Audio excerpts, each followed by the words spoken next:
Easy Wildcats podcast brought to you by DraftKings, America's #1 sportsbook app. Now, joined by Ben White, I'm Mike Luke. John Schuster is sick today. That's what happens when when you're shoobering around town, as he put it.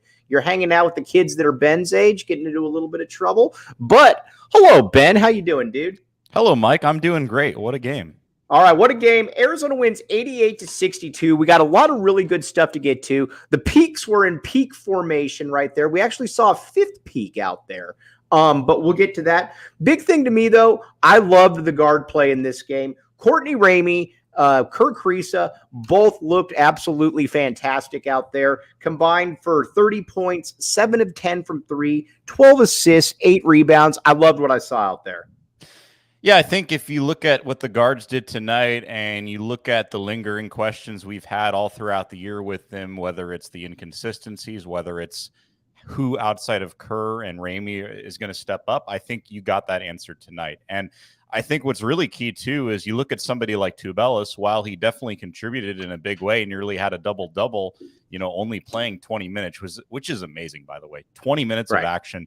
Obviously, a lot of foul trouble there in the second half, but almost a double-double. But point being, when you look at the guards, this really put together a blueprint as to how Arizona can just flat-out dominate opponents, when the guards play well. So, like you said, Ramey contributed in a big way, continued to hit some good outside shots. Arizona shot 57% from the field. 57%. That's crazy. Good? Yeah, I think it's on track to being good, right? 50% from 3. The guards played a heck of a game, and Arizona just flat out dominated. And it's definitely what you wanted to see after the way they played against Stanford. And I think they responded in all the right ways today. A+ performance for me. All right, here, Sean hopping in here right now. He said, "Great win. Finish this home stretch, and let's take care of business in LA before the tournament." From your mouth to God's ears, or whatever, however that phrase goes. Yes, exactly. These are the kind of wins that you need to be able to get. Again, we've seen that Arizona has let's put it this way, a propensity to play up or down to its level of competition right here. And this was a game that Arizona got out early and pretty much never looked back. Now, again, the Utes got it to about 12 points, but excuse me, I never really felt like that game was getting close or anything, and that's where Arizona, I think, really took advantage there. Nick Howard, by the way, Joe Lunardi is a troll. Bill Walton, we will get back to that.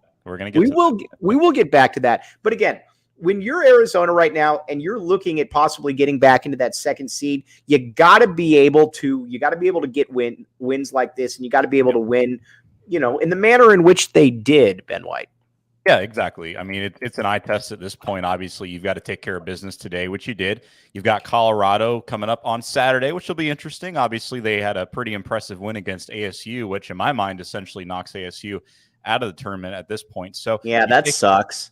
Yeah, right. Our good buddy Shane, I'm sure, is real bummed about that, but more to come on there later. But yeah, I mean, I think if you're Arizona and you look at what you did today and you look at these games coming up, and then more importantly, too, and we're going to get into this, I'm sure, as well, you look across college basketball today, look at Purdue losing to Maryland. Look at some of the teams in the AP Top 25 across the week losing left and right. So a lot of top 10 teams, definitely some questionable losses, and that's kind of the way college basketball has been this year, as we've talked about all season. But again, some of those schools are in the Big Ten. Some of the schools are out east, so maybe there's a little bit of bias that goes in. But Arizona, in my mind, if they take care of business against the LA schools, and at that point, you're probably in that 2-seed conversation. And it's a little bit of a stretch, but certainly not impossible. Maybe if you take care of business against the rest of the opponents and you take care of business in the Pac-12 tournament, maybe we're looking at a 1 seed. We'll see. We will talk about the path to a 1 seed, but again, there's a lot of good stuff to take away from this game. Jervis Williams, great point right here about Henry Vasar, the third peak, as we call him right here. And you know what? Maybe I'll get a peaks. I'll get a peaks read out of the way right now. Now, listen, 4 Peaks, the official brew of PHNX Sports. You can check it out in Tempe, or if you're cool, you check it out in Tucson, instead. And you can get them at the Tap and Bottle watch parties. Ben White has been to these. Kevin Woodman has been to these. John Schuster has been to these. All the big wigs have been to these at some point. Come by. Love to see you at the Tap and Bottle watch parties. And again, 4 Peaks, the official brew of PHNX Sports. For both, check out the show notes and the link in the description. Henry Vasar, though, this was, and I don't think that I would mind. I don't think a coach would mind me saying this. He was talking to a couple of the people in the media. Those big wigs. Who are those people? Oh, the big wigs. Yes. He was talking but he was talking about Henry Vasar a couple weeks ago about why he wasn't playing him. And he said, a lot of times with big men, it'll take a little bit of time, but when it hits and it hits in a big way. And I think we could see that with Henry, where he's playing, he starts playing, and then all of a sudden you look around and you're like, whoa, this guy can get me 12 and 8 pretty much on a daily basis or a game-by-game basis. I loved seeing him out there. Also, Ben, because you're going to see at some point, you're going to need to go big at some point without just those two big men. It just doesn't always work like that right there, and you're going to need to go big at some point, and they've got that. Now, joined by the great William Brad Alice, coming live from the laundry room, if I'm not mistaken. Is this correct? Yeah, Brad, laundry room, the heater's in here. It should be nice and loud and fun. Yep. So, all right, Brad, we're talking about it. What were your I thought there was a lot of good things to take away from this game. Backcourt play was fantastic. Henry Vasar, the third peak, got in there and played really well. What did you see out there, William? First of all, I saw Arizona, even without Tubelis playing his typical game, dominate the paint. And I think, Vasar's ability to show you that he can give you quality minutes against at least a good enough team in case Tubelis is in foul trouble or, God forbid, injured. Utah's not very good, but, they're about what they're better than what Arizona might see in the first round, and not a whole lot different than what they could potentially see in the second round if they're a second or third seed. So I think that's good to know that you have that. You have the ability to this time overcome, the loss of Tubelis' scoring. When they played Stanford, they couldn't do it. And today they were able to. And, it's just Vasar was a serviceable third big man early in the year, and then he fell out of the rotation. But now if you can even get him back just to play again, a handful of quality minutes in the NCAA tournament, especially in the Pac-12 tournament where you might be playing that 3 games in 3 days. I think that's vitally important. The fact that the backcourt kind of rebounded, and I only say rebound because they played well in stretches against Stanford. Ramey was awesome against Stanford till he wasn't, but able to go in and this team, to really put away Stanford early enough, Utah early enough that even when they had their inevitable hiccup with what was it, about 7 or 8 minutes left when they I think let them go on an 8-0 run. Yep. It was annoying, not damaging. Yeah, and see that's kind of the way it is too. We talked about that before you hopped on, that even when they got there, it didn't feel like this was really something that was ever going to be that was really ever going to go at Arizona. But I think you made a great point there, William. And by the way, our guy, back the A 24/7. It's a movement. It's a way of life. Jacob Franklin is back from paternity leave because he couldn't stay away from the A. Back the A, Jacob Franklin back there behind the scenes. But Brad, looking around college basketball right now, and again, our contributors are much smarter than we are. They're giving us updates right now. UCLA is down 4 to Stanford at the half. I don't see that actually hanging in there, but that also shows the volatility of college basketball this year, that you got Purdue, which will probably go up in the rankings somehow after this loss, being that they are in the Big Ten. But UCLA against a pretty bad Stanford team. I know how weird that sounds, but down 4. I mean, that's just kind of the way college hoops is this year. What was the stat I saw that Power 5 teams are, or maybe ranked Power 5 teams are 64 and 61 on the road in conference play this year? Right. Never seen that before. No. And again,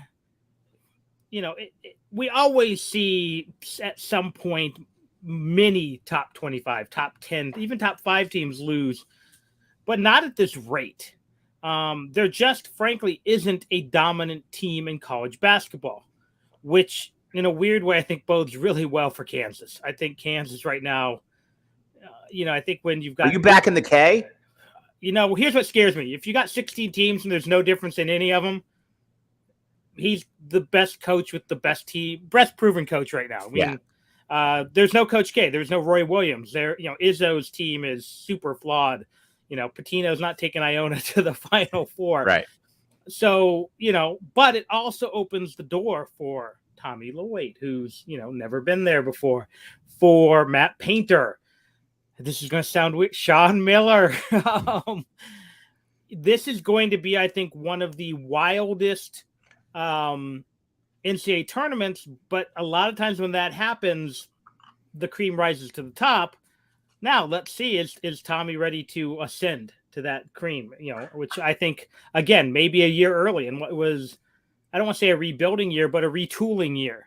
So I think it's fascinating because, again, without, one or two dominant teams, and frankly, this is a weird year where a lot of your best players are bigs, which are hard to match up with, but also hard to get them the ball because you don't have a lot of guys who are going to be out there creating their own shots for some of these elite teams. And that could also show that a team like Alabama, who is great on the defensive end, even, could be interesting.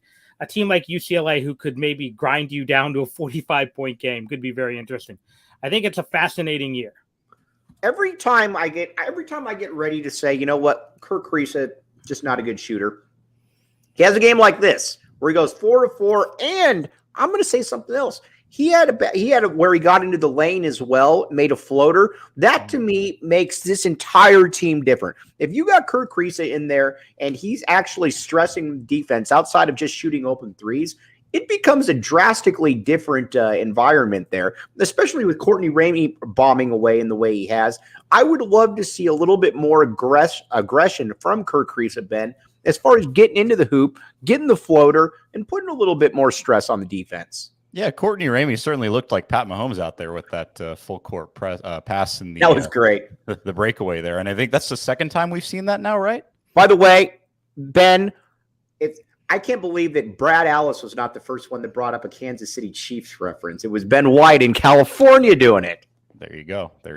No, I mean, Kriisa's one of those guys, right, where I think you look at him and you look at what he does from a distribution standpoint. He's so key to what they do offensively. So even when he's not shooting effectively, he's still key to what they do to get the ball inside to Tubelis and Ballo and then kind of work it inside out. But when he's as effective as he is tonight, 4 for 4 from 3, 6 of 8, 17 points, it's going to be really hard to slow Arizona down. And I think when you look at the margin of error and you look at the games that they've played against opponents that obviously don't either match up very well with them or are clearly a level below them like Utah, I think Kriisa playing well and obviously the guards playing well is the difference between Arizona winning, by 26 points tonight and Arizona winning by 10 or 12 points tonight. I think it comes down to that guard play.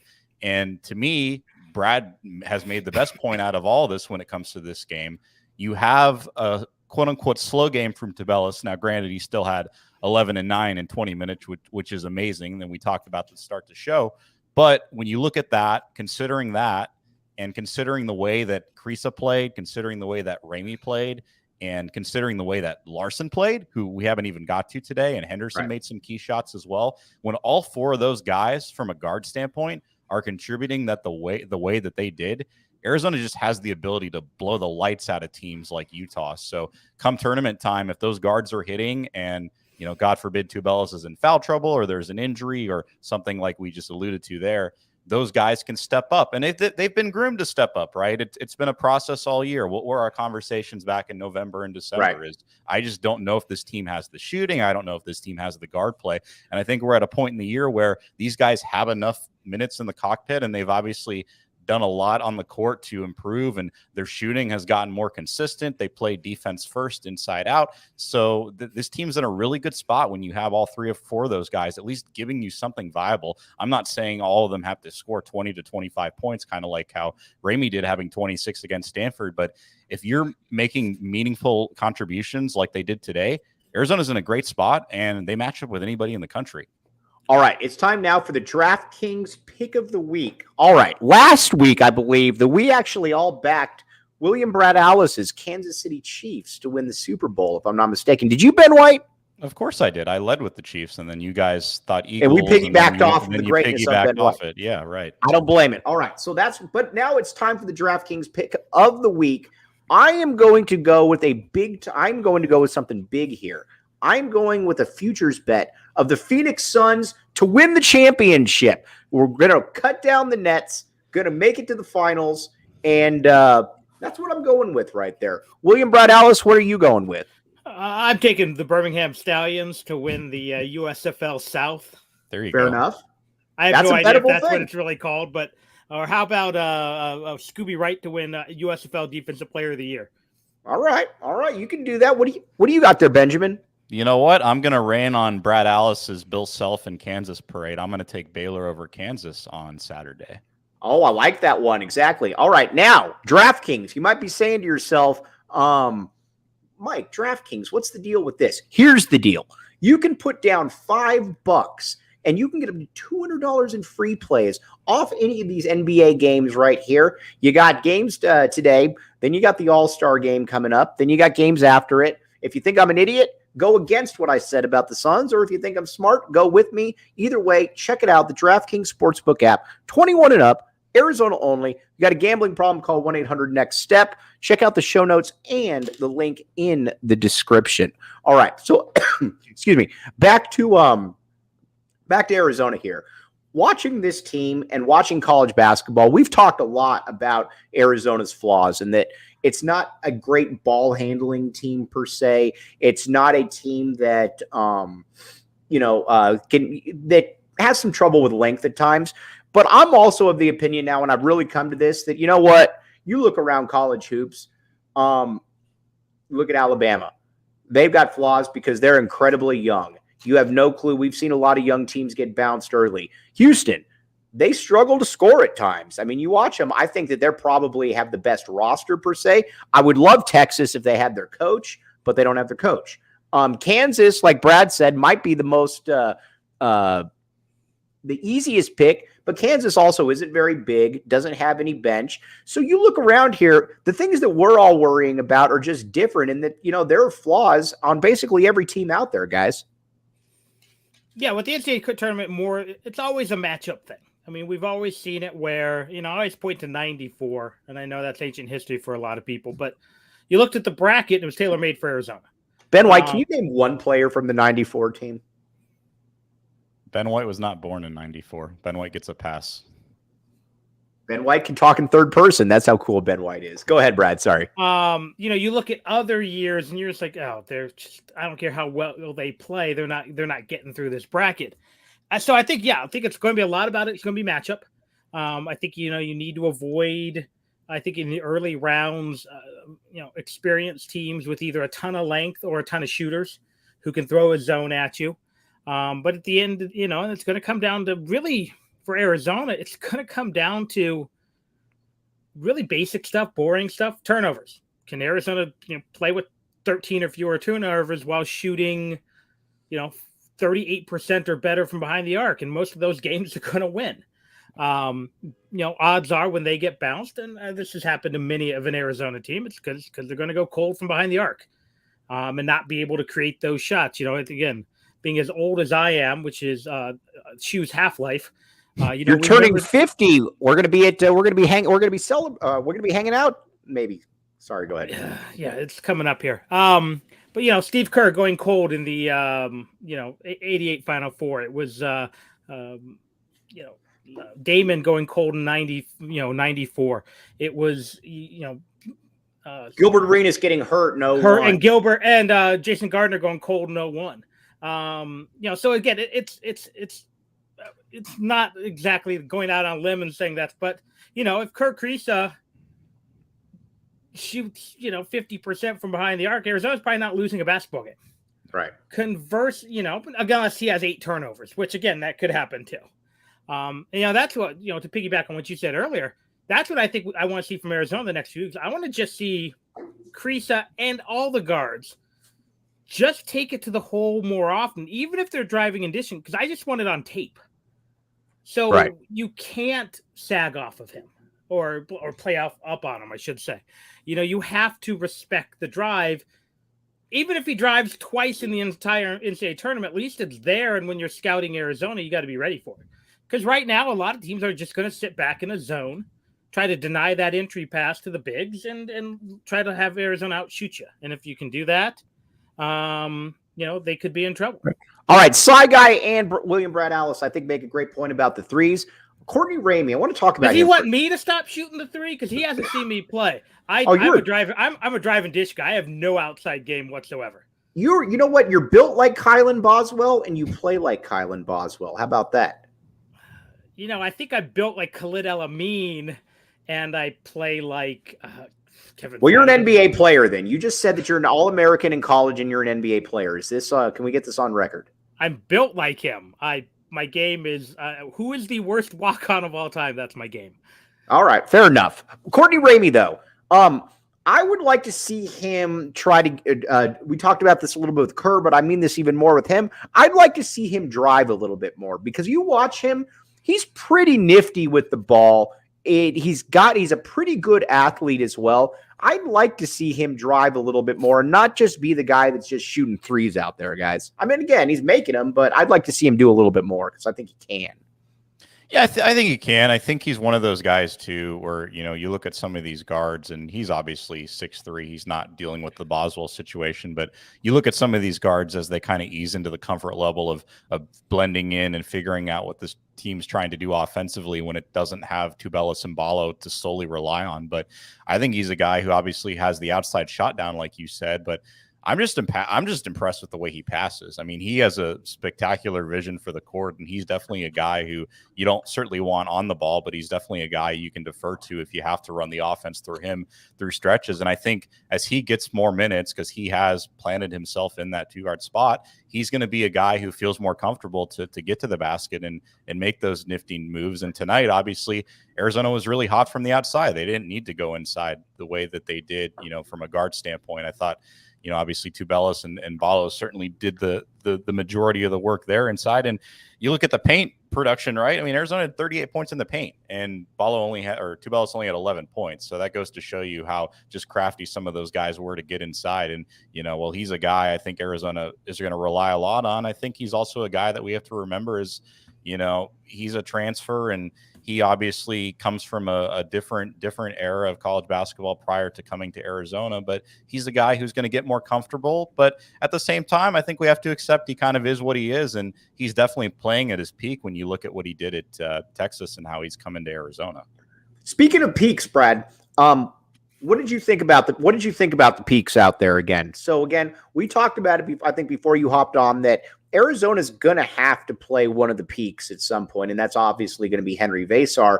I was happy to see him reincorporated into the lineup, into the rotation, because I think at some point Arizona's going to need him.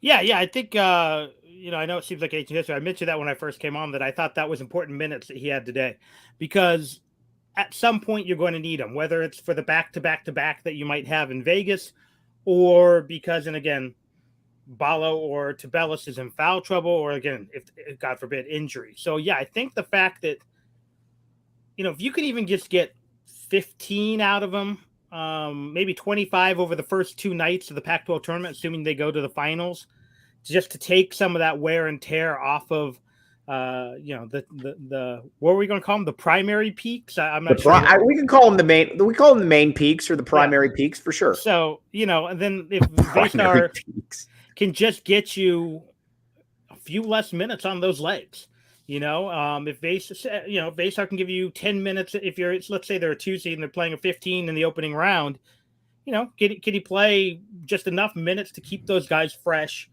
And then again, at some point in the NCAA tournament, I'd be surprised if one of the two bigs or both aren't in foul trouble. At least the deeper the run you get, at least, I'm assuming a 3, 4, 5, 6 game run. Then you're going to need him. Much like, let's again, I'm going back to the 90s here, so Ben can't remember these things. And Mike, you were a wee tot too. Donnell Harris. Brad, I can name every single starting lineup back to 92, 93. Do not ever put me in Ben White's class like that again. But you had to have Donnell Harris in 97. You had to have people, again, I just bagged them, Kevin Flanagan in 94, Joe Turner. You go down, you always have to have a third big. Even the Arizona teams that went small still needed a third big at some point in these tournament runs. Does he need to be an 8 and 6 guy? No. Maybe it's Donnell Harris pulling down 3 key rebounds, but they're all important late in regulation or in overtime. If I were to tell you before that game that, or before that tournament, that Donnell Harris would be the one and not Michael Dickerson that would be making plays in the overtime, you might have slapped me. Yeah, I probably would have, because I was a big Mike D guy too. But yeah, that's just kind of what, again, they don't need Visar to be a superstar, but they need him to be serviceable guy who could eat up some minutes. And, in baseball parlance, they need him to eat up some innings. In the playoffs, and that's exactly, he's Dan Plesac. If you really want to pick a name out of that, shows you how much baseball I watch now. Dan Plesac, lefty. I don't watch a lot of baseball anymore, but you need a guy who can just eat some innings, who can eat some minutes for you, to keep your the top 2 peaks healthy and rested. All right, we've had some questions about where Shu is. Shu's a little under the weather. When you get as old as Shu and you get the sniffles, you want to take it easy. You don't want anything to get serious right there. So Shu is taking it out, but he will be back Saturday. He guarantees me of this. All right, now let's get to by the numbers, if you don't mind there, Mr. Jacob Franklin. All right. Now, let's look at this. This is, and Ben, you were talking about it, 50% from 3, 26 assists, 6 turnovers. If you've got better than a 4-to-1 assist to turnover ratio, while the other team has 1-to-1, and you shoot 57% from the field while they shoot 32, guys, I'm going to go out on a limb and say you're going to win almost every single time that occurs. Yeah, Arizona very good, Utah very bad, and I think you'd have to be very naive to nitpick anything in this performance. And that's what we've talked about all night. Is you have to look at the stretches and you have to look at the individual components in this game, because if you look just at the score, you're not going to find much meaning behind it. But you look at the guard play, I think that's going to be the key here when you look at what. Obviously, Ramey and Kriisa do. And the story of this game, in my mind, and we keep going back to it, is when you have all 4 of those guys hitting the way that they did and contributing the way that they did, Arizona's a hell of a team. They're a hell of a team for Utah. They're a hell of a team even for the USCs and UCLAs of the world that we're going to see in a couple of weeks. So it'll be interesting to see if this is kind of that turning point for some of these guys like Ramey. Obviously, Kriisa, we know what he's capable of. Maybe he strings together another performance like this. Maybe he comes out and has 5 points and 9 assists next game. I don't know. We get a different version of him every game. But, the main thing is, right, he's contributing in a positive way. So Arizona just has to respond accordingly. I expect them to beat the snot out of Colorado, and we'll see what happens in LA from there. I want to talk about Boswell here in a second, but Mountain Mike's Pizza. William Brad Alice has been to Mountain Mike's Pizza. I've been to Mountain Mike's Pizza. John Schuster has been to Mountain Mike's Pizza. We all like Mountain Mike's Pizza. Oracle and Wetmore, check it out. Great TV setup, great food, great place to take the kids. You name it, Mountain Mike's has got it. Ben White even knows about Mountain Mike's Pizza out in California. He informed us that there's Mountain Mike's out there, which I did not know. That shows you how good Mountain Mike's is. And, excuse me, if you want, excuse me, still battling a little bit of a cold. But also, when it comes to PHNX, become a diehard, all kinds of cool stuff if you do that. You can get some pretty cool merchandise. You can get a lot of cool stuff. Check out the website, go phnx.com. And just again, ordered my PHNX flat hat the other day. So there check you it out. go. It's That's on the kind way. of stuff. That's the kind of stuff that you can get it. And Ben White's going to be up with us in Las Vegas, and he'll be rocking that as well. But check it out. Become a Phoenix diehard. Jacob Franklin is back from his time off. So, you know what? That'll bring you even closer to Jacob Franklin right there. Check it out. Become a PHNX diehard. Kylan Bosewell. You got Houston, or last year, Arizona, I think it's fair to say, got punked by Houston. I don't know there's any way around that. A big problem last year is, as great as Ben Matherin was, as great as Dalen Terry was, or Christian Coloco, you didn't really have a guy that could kind of accelerate with the ball as a lead ball handler. Let me ask you guys this. If Arizona comes across a team like Houston, how big of a difference, if any, does Kylan Boswell make in that situation, guys?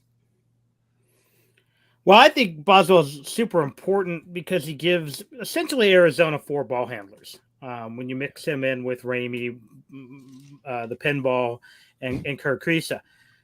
Unfortunately, I don't think it's ball handling that's going to be the problem if VA's Houston. It's toughness. Luckily, Boswell's a big, thick kid. But again, there's a big difference between being 17-year-old strong, and I don't know how Houston has a bunch of 27-year-olds, but they do. They have a bunch of guys who I think spent 3 years working the oil fields in Texas and now are playing ball because those are just big, strong men. Right. So, yes, if you can outrun those big, strong men, that's fantastic. But I think that's kind of the secret to this Arizona team. And Arizona had a little bit last year, similar. Dallin Terry could handle the ball in Matherin, but they really have 4 guys who can be pseudo point guards. The problem maybe they don't have there's no Mike Bibby, but they got a lot of guys who can handle the ball. So if again Kriisa is hot from behind the arc, and you want to turn over the offense to Ramey or Boswell, you can do it. If you have to put Pella out there, he's not going to necessarily hurt you. I don't like Pella dribbling the ball against pressure. No, but I don't mind him running the offense. So, no, I don't want to bring the ball up against the press. No, but if the ball goes through him, I think Arizona's okay. Especially if they're going for small. I think that becomes very interesting. But yeah, I think again, there's a lot of teams in the Cincinnati tournament that you are going to need 2, 3, 4 ball handlers. But against Houston and probably a couple of those SEC teams, you're also going to have to be tough. And I think Boswell can add that toughness despite the fact. And again, if you're playing the Arizona basketball drinking game at home, I'm going to mention he's 17. Right. How old, Brad? I hadn't heard. Yeah, he's 17. Yeah, you may not have heard this. Wait, also, by the way, did you know Arizona recruits internationally very well? Yeah, apparently. Wait a second. Kylan Bosewell is 17. Yeah, you may not have heard that. It's shocking. Man, seriously, man. When you live in the cave that I do, sometimes you don't get the information that other people do. But again, shockingly enough, too, Kerr Kriisa, not from Detroit. Correct. No, he's not. By the way, but big picture though, guys, I thought this was a good game for the Cats. They blew out a team that they got their revenge. They blew out a team that they needed to blow out. And you know what? You got some players some time. You got one of the peaks back involved right there. Pella Larson continued to build off of it.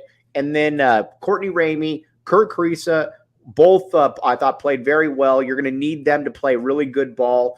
That is, to me, this was a very good performance in that regard. I think you can take a lot of good stuff away from that heading into the game against Colorado, a school that lives in the middle of where there's a lot of peaks. Yeah, the Four Peaks Brew is certainly up in Denver. A good spot to be with our folks over there at DNVR Sports. But yeah, I think you put a bow on this, right? It's everything we talked about with the guards, A-plus performance. And I think to piggyback off a little bit to Brad's point is, as much as we can sit here and say Arizona has shown the ability to play in the half court against teams like UCLA, and they've shown a little bit more toughness throughout the year, and I think that some people want to give them credit for. Brad's absolutely right in the sense that Houston's a grown team.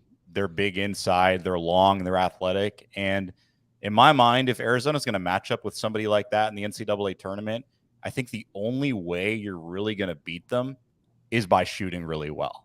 And in order to shoot well consistently at that level against teams like that, you need all 3 or 4 of these guys to be contributing in one way, shape, or form. You can't just have Ramey go off for 26, you get nothing else from anybody else, and then, oh, by the way, Tubelis is in foul trouble and can't really contribute. We saw how that went against Stanford, a very bad Stanford team as well. So Arizona has Stanford's up by 5, by the way.